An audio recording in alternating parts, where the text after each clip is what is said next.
Welcome to the Get a Calm Dog podcast. I'm your host, Jenna. On this podcast, we are taking on the dog training industry and deconstructing what it means to, quote, train a dog. In fact, I believe only you are the expert in understanding and caring for your dog, not some magical dog whisperer or all-knowing dog trainer. And with a lot of context and coaching, you can realize your expertise in supporting your dog. So without further ado, let's get into the episode. I hope you're doing very fabulous. Thank you guys for jumping into today's episode. We are talking about two recovering rovers from an RRP. I want to share a little bit of their journey. I want to share some of the insights that they gained through data analysis, where they were and where they are now. And I'm excited to give you a little bit of an inspiration. I know that when you're on this journey, working through dog's recovery, sometimes you just need to hear that things are working for other people to keep you motivated to keep doing what you need to do. So hopefully these two recovery stories bring you some inspiration and motivate you to keep going on the path. So I want to start our inspirational episode with the story of Risk. Now, you might also hear me call him Risky. Those two names are interchangeable. And Team Risk is from Southern California. Risk is, at this point, he is a 16-month-old standard poodle. Although when he joined the RRP, he was 7 months old, about 7 months old. And Risk, their family had noticed sensitivity from a very early age. Even when they brought him home at the 8-week, 9-week, 10 mark, they noticed that he was sensitive. And so as they started putting him in those early dog training classes, they did have a trainer be like, I'm pretty sure these training classes are flooding him. And if you don't know what flooding means, it basically is when a dog is put in a situation that is so averse, so alarming that they become inundated and overwhelmed with the information. And it actually is putting the dog through a very traumatic event rather than a beneficial one. And so in Risk's family's case, while they were taking their young puppy at the time to go to these basic exposure classes, they did have a trainer tell them, hey, pretty sure we're flooding him. Pretty sure he's really sensitive. I don't think these are helpful for him. So they ended up doing little one-on-one sessions at this facility with this trainer. And what they were noticing is that they weren't able to take what they were learning in that environment, in that training environment, and apply it to all of the different situations that Risk was sensitive. So for some context, Risk was reactive to noises, people, dogs, and that took place inside the home and out. So for example, they couldn't watch TV, right? Because the TV was super sensitive. They had to close all of the windows, close all of the blinds, make sure everything was shut down. Oftentimes, Risk didn't even want to go outside, but if he did, he definitely couldn't handle it. They lived in like a condo complex environment. And so just walking around that environment was really difficult for them. He couldn't handle the dogs behind the fences. He couldn't handle the dogs walking down the street. He became very reactive. And that noise sensitivity component also added a trigger stacking level. And the thing about it is that at this point, remember when he joined the RRP, he was 7 months old. So at this point, they don't really know how much of his behavior is puppy related, how much of it is just like puppy sensitivity and he needs some cognitive maturity, and how much of this is actually a problem. If from a very early age is demonstrating the sensitivity and it's not really improving and he can have pleasant experiences, but they're contextualized, this is an indication that that dog very well could continue to get worse. If this is not just a matter of a puppy, this is a matter of an anxiety disorder that is increasing in severity. So they had decided that, I think this puppy is dealing with some struggles. I think this puppy is not just like demonstrating sensitivity and fear in the way that puppies do, but he's going to need a more comprehensive approach. And I asked them because I knew that he was a puppy. I was like, this is a 6-month commitment. Joining the RRP is a 6-month minimum commitment, right? I mean, even once you graduate, you can still be working through recovery. That's what a lot of our graduates do. So why do you think he's going to need that big thing? Are you ready to take that step forward? And they said, listen, we really think he needs it. I really think he's going to need this more comprehensive approach. But even if he doesn't, even if we join the program and we find out that we're giving him more techniques and more skills than he actually is requiring for his sensitivity, what is the harm of that? And they were very blunt. They were like, we would rather give him the skills, give them these critical thinking skills, give him these abilities, help us be better guardians to provide him the support that he needs than to underestimate what he's going through and not provide him what he actually needs. What is the harm in over delivering? What is the harm in giving him those tools? And I was like, listen, you are speaking my language, because to me, there is no harm in teaching any dog counter conditioning. If I had my way, every single dog in the world would learn alleviate if I had it my way. Right. But we want to make sure that the guardians in the RP are also prepared for a 6-month commitment. And it's one of the reasons why I asked them that question. And they were invested, they were ready. So when they were in the RP, I really challenged them to study risks behavior, risk individual sensitivity, risks individual behavior trend. And one of the things that they had noticed before joining RP was that Risk panted a lot. Just when he was out or when he was walking around the house, he was always panting. And before the RP, they thought maybe he just needs to be trimmed. Maybe he's really hot.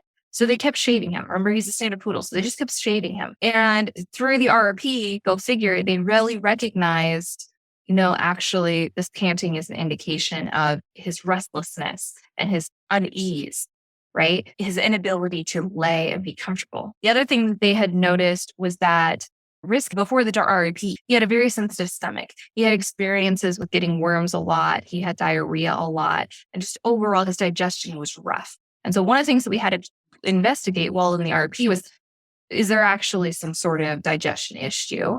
They talked to their vet a lot about this. They talked to a VP a lot about this. But through that investigation, they actually established that his digestion or his diarrhea is heavily correlated to his stress. And they could actually tell how difficult a learning experience or an event was for Risk based on his stool afterward. That's how much they were studying Risk's behavior, is they were able to establish the correlation between how difficult a session was to what came out of the other end in an hour. That is study. Now, here's some other things they learned. I'm going through my notes. I'm pulling up what she had written me. She had said that when she joined the RP, Risk puppy behavior would jump and pull at the leash, right? And they got very dismissed as like, that's just what puppies do.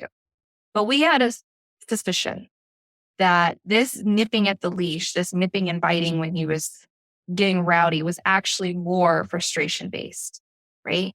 And so one of the things that we gave Risk was a lot of drive games. And what I mean by that is in phase 3, we have about 8 to 10 different games that are meant to engage a dog's drive, the different types of drives that they have, and get them stimulated and be able to harness that. So a lot of times what we're talking about is we want to get the dog to a state of adrenaline, right? Get that adrenaline rush going, get that state of excitement going, but ask them to harness it and not go over threshold. And so we gave Risk about 8 to 10 games. And I say we gave Risk, we give everybody in the RP these games in phase 3. We gave Risk these skills to be able to become stimulated, but not go over threshold. And as a result of those skills, because this was one of Risk's parents' favorite games to play for enrichment, was engaging him in these games. One of the byproducts of that was that his frustration biting dissipated. And now it very rarely happens, but if it does happen, it's clear information on how Risk is feeling, right? If he starts jumping at that leash or he starts mouthing at it, it's usually in context like he feels confined, that he can't escape the environment, right? So it's very blatant information if he does do it. And to that point, it's very seldom when he does. Now, the most important thing that mom said about their journey and about their recovery journey and going through alleviate and going through the steps was that they have a better relationship with Risk than they've had with any other dog. Now, by a sad coincidence, basically the exact same day, I think it was like 2 or 3 days before they were meant to graduate the RP, their other dog had passed away. Now, their other dog was older and she had lived a very long life. But of course, this was a very emotional moment in their life, right? A very emotional phase in their life. And the one thing they said to me, and the one thing they wrote in their little reflections that we asked them is, what has the RP given you in your life? And she had said, it has given me a perspective of dog behavior that is going to change the way I interact with every other dog, right? And that is something that we hear a lot of times when we work with guardians of anxious dogs, is that while yes, working with an anxious dog or working with a highly reactive dog, a highly sensitive dog, it takes a lot of toll on you mentally, emotionally, physically. Like, it is laborious. It is challenging. It has obstacles. But the payoff of working with a dog like that is so much more significant than working with a quote unquote normal dog, right? And I use the term normal with discretion, of course, but the payoff is so much more significant because you're learning things about how dogs think and about how your dog operates that is transcends just this one dog you're living with right now. It goes into all of the other dogs you're going to live with in the rest of your life, not to mention all the other dogs you're going to encounter and how you show up for them. And she was so grateful for that understanding of dog behavior and that understanding of risk. And the other thing that she had said, and this she put it in all caps, which made me really happy. She said, I trust Risk and he trusts me. And as a puppy, they didn't have that communication. They did not have that dialogue. They didn't know what the other one was wanting. They didn't know what the other one needed even, but they have established this trust. And so before this episode, I contacted them again and we were just talking because once you're in the RP, you're in the RP for life. So we still talk to you, right? And so I contacted them. They had a little question. I answered it. And they said, the puppy we had when we joined the RP was not able to do normal things. Now, Risk has been asking to go on walks around the complex, going between 6 to 10 feet of people and dogs. He's watching and listening for trucks to go by. And they can have a Sunday afternoon with the front screen open and Risk will just lay and sleep. So let's break this down. Not only are they taking Risk out around their condo complex and getting closer between 6 to 10 feet of dogs and people, which was just like not even possible, let alone, when they joined the RP, what was really a stretch 2-3 months ago even, right? But he's had this aha moment in the last month or so. He's had this click. Now, one of the questions they had asked me was, what is going on in this month? Like, why are we seeing such change in him in this month? And I asked questions. I was like, what's going on? Like, give me some context. And what we found is there's a lot of variables in play. One of them being that he is reaching a more cognitive mature state. He's now 16 months and he is developing in a more cognitive way. And he's about to mature even sexually, right? So there's going to be continuous shifts there, but you can't blame all of their success on the fact that he is becoming an adult. You cannot blame all that. What you have to acknowledge is this rolling effect that we see with our graduates and what we see with our anxious dogs is that it starts off slow. And the guardian's recovery journey with their dog starts off really slow. And then it's like a snowball. It just kind of picks up a little bit. It gets a little bit bigger, a little bit better. And then it gets a little bit bigger as it snowballs. And then pretty soon, and this usually happens about the 9-month mark of a recovery journey, so about 2 to 4 months after graduating the RP, there's like this click in the dogs where they just suddenly are able to do things. They're just suddenly able to handle walking between 6 to 10 feet of a trigger. They're suddenly able to just leap by the front screen door with the door wide open to the world, and they just leap on the ground and are not noise sensitive, are not triggered by the people walking by. How does that happen? That, my friends, is laying a foundation. That, my friends, is what happens when a guardian has been diligent, has been doing all of the right thing, is laying that groundwork, is laying that information out for their dog, is building those skills in their dog. It didn't just happen by accident. It wasn't a fluke. It wasn't a surprise. It was the culmination of a lot of things coming together to pay off for the reward that Team Risk is getting this month. And that's what I would say to you if you guys feel like you're in the earlier stages, or perhaps you've been on the journey for a little while, but you haven't been laying the right groundwork, right? You haven't been using the right tools, the right resources, is you may not see the transformation of the right resources right out of the get-go. Not necessarily, but you will see the payoff in a culmination. You will see where suddenly it just becomes easier. Hey, Dog Guardian, I'm jumping in here to let you know that we are now enrolling new guardians and their dogs into our Recover Rover membership. Recover Rover is a monthly subscription where you get access to our big library of content, including prey drive, reactivity, aggression, resource guarding, separation anxiety, and other phobias. Plus, you get coaching support directly from me and Team Dog Liaison. Plus, you get into our exclusive Recover Rover community where you can build relationships with guardians going through the exact same recovery journey as you and your dog. So if that sounds like something you might be interested in, you can go to getacalmdog.com or check the description box. We have linked all of the necessary information in there for you. And now back to the episode. We hear this from our guardians a lot, particularly our graduate, where they just message us and they're like, oh my gosh, we have a completely different dog than we had 3 months ago. I know. So that's the nugget of gold. That's the lesson learned for you guys for Risk's story. Now I want to share with you Fiona, our good girl Fiona. Now, Team Fiona graduate at the end of this month. So they've got about a week and a half left or so in the RP. And when I tell you that this is a completely different relationship between dog and guardian, I mean, it's like night and day, guys. It is a completely different relationship. Now, when Team Fiona joined the RP, Fiona had aggressed towards several people several times. She had aggressed towards mom over 5 times, one of which absolutely bit her right in the head and made her bleed. Several times she had injured mom. She had injured other people, friends, family friends, right? She had aggressed towards partners and people in her life that she had encountered. And she absolutely had what we would consider like a bite history, right? And it wasn't for a lot of trying. It wasn't that her guardian was just like letting her off free loose, doing anything. They're just being like, go bite. Her guardian had paid a lot of money before joining the RP.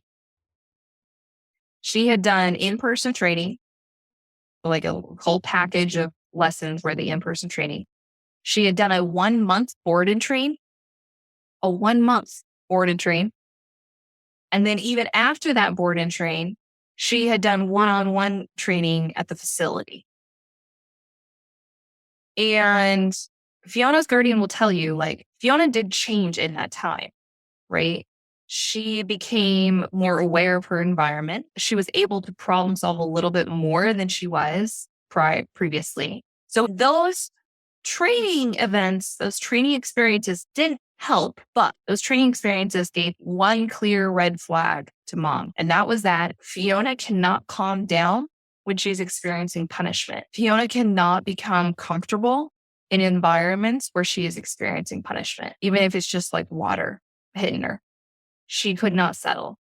But when she would settle was when she was given treats and when the environment was more positive in nature and she was being corrected. So her guardian knew, okay, the next thing that I need to do is to treat Fiona's mental health with positivity, with kindness, with respect. But logistically, the exposure that she had had with a positive trainer really just walked her through engage, disengage. It really had just given her experience to, here's a treat when you look at the trigger. And I think we can all agree, if you have a dog who has demonstrated aggression, has demonstrated bites several times, especially towards you, there needs to be a more holistic approach. And for no other reason other than we also needed to treat mom's trauma.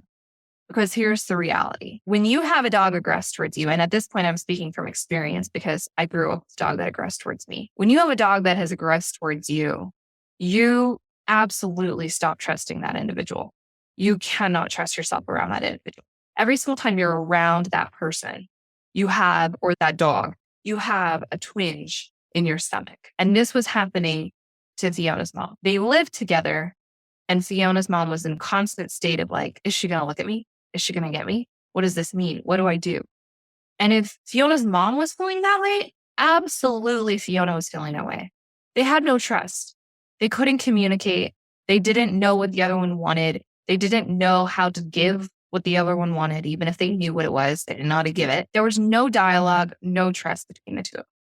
So they joined the RP, and within 4 weeks, they had started to work on training exercises in the backyard with the neighbor dog. Now, for some context, just to kind of lay the scene for you, they both had two big backyards, relatively big backyards, but it was a small gate that was between them that the dogs could see each other through, right? And I've seen videos of it. I posted them on my stories. You can check it out if you're interested.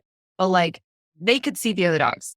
And the dogs would just go and they would fence fight. And Fiona would get very reactive. She would try to bite through the fence, all of that.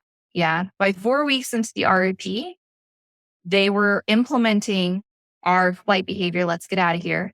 And they were implementing Be a Dog, which is our relaxation protocol, in the backyard next to the dog, the neighbor dog, wandering around in their backyard. And there's video of Fiona just chilling by mom, chewing on her Kong full of peanut butter, literally almost right next to the other dog in the neighborhood, just doing whatever. 4 weeks that happened. And she had counted, I never thought this was possible. I didn't think I was going to be able to do this. And mind you, that was before she'd even gotten alleviate. That was just when she had Be a Dog relaxation protocol and then let's get out of here. And the reason this worked, guys, has nothing to do with how good or how effective the training was. Has everything to do with the fact that Fiona's mom was listening to Fiona more. She had the skills now to be able to have a conversation with Fiona. She had the skills to be able to ask Fiona what she wanted, what she needed. And she was starting to build trust in Fiona. And now here's the thing. Here's the really interesting part. It's going to get juicy right now. The story is picking up, right? They had gone through the RFP for about 3 months. I don't know exactly how long it was, but it was about 3 months or so.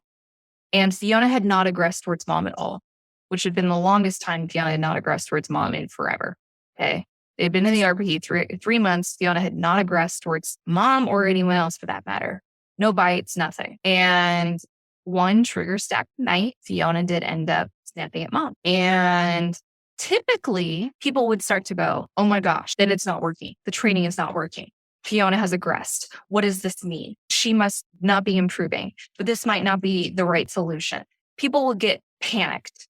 Like, oh my God, she aggressed. This is bad. Fiona's mom did differently. Fiona's mom, one of the most beautiful things, I remember it very distinctly being in the coaching call, and she told us this happened. And her tone was so neutral. It was so matter of fact. Yeah, Fiona aggressed towards me. She snapped at me. But I didn't care. That's what she said. And I was say more. What do you mean you don't care? And she said, well, I just look at it as information. She was really trigger stacked. When I look at the other things that had happened in that day, it makes sense that she was feeling emotional and I should have done X, Y, Z. I forgot to do it and it just happened, but it's okay. It's not going to happen again. And she was so unaffected by it.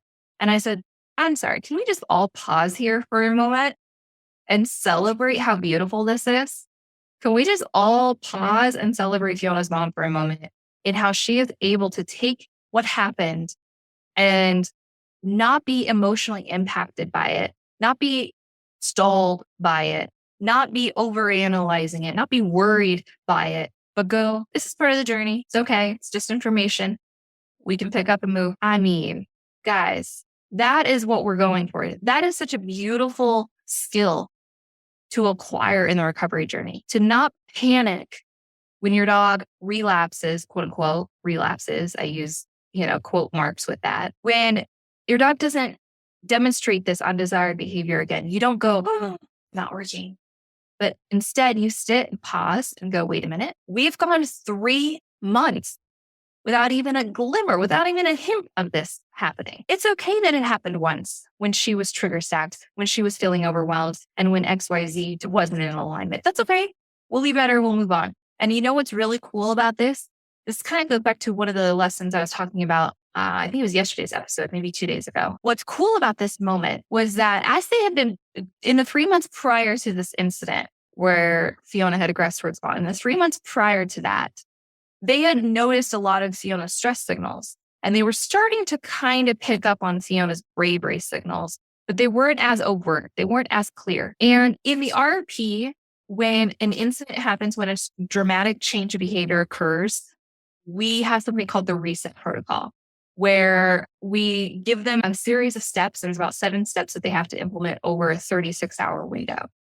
In the RP, we have something called the reset protocol, which is that When a dog is going through an incident or a sudden relapse or a sudden behavior change, we give them a 36-hour window to do 7 steps. And in that 36-hour window, what they had noticed about Fiona was that she had started to uncross her paws when she was laying. You know how like when a dog is laying, they usually like put their paws on top of each other, their front paws, and then they just kind of like lay on their back hip. In 3 days, 36 hours or so, that they didn't, have to go through a lot of training, that they were just giving Fiona more time to settle. They noticed that she was uncrossing her legs and they said, what could this mean?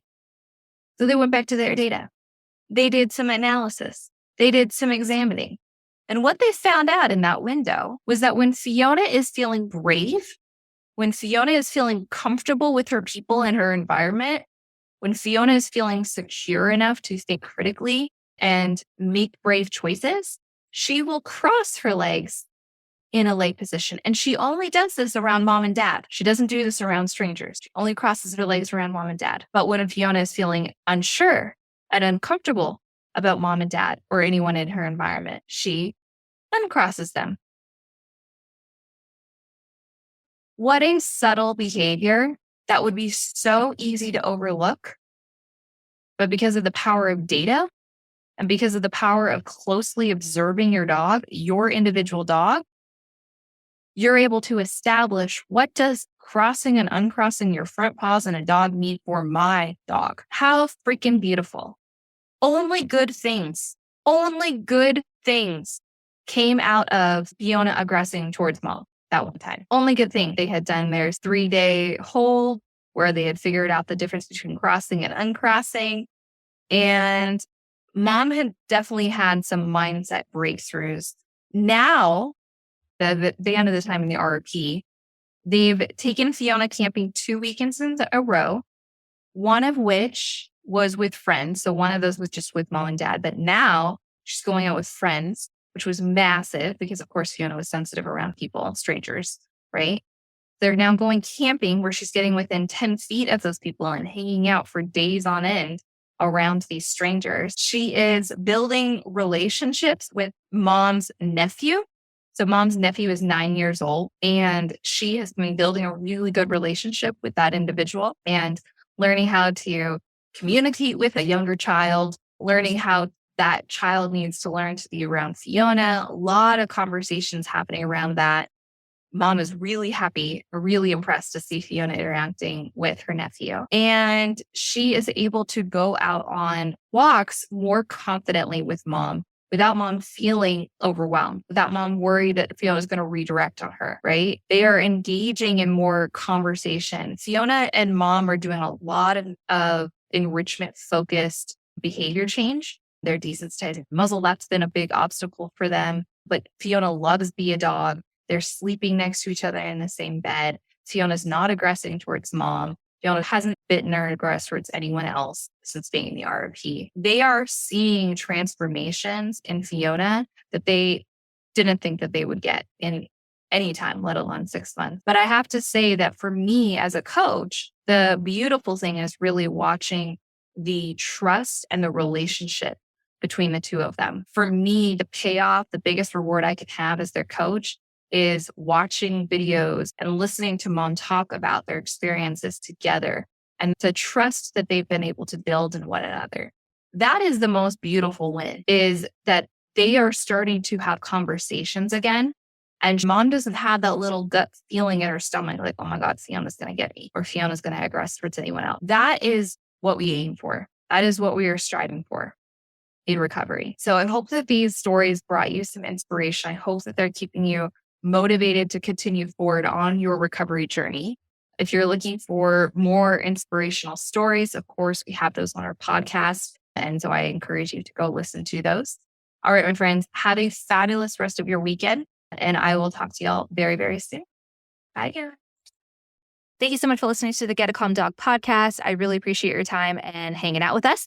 All of the resources are linked in the description box below. There are free resources. You can also learn more about how to work with me and Team Dog Liaison. So if that's something you're interested in, all of that is in the description box. Thanks so much for hanging out. We'll see you guys next time.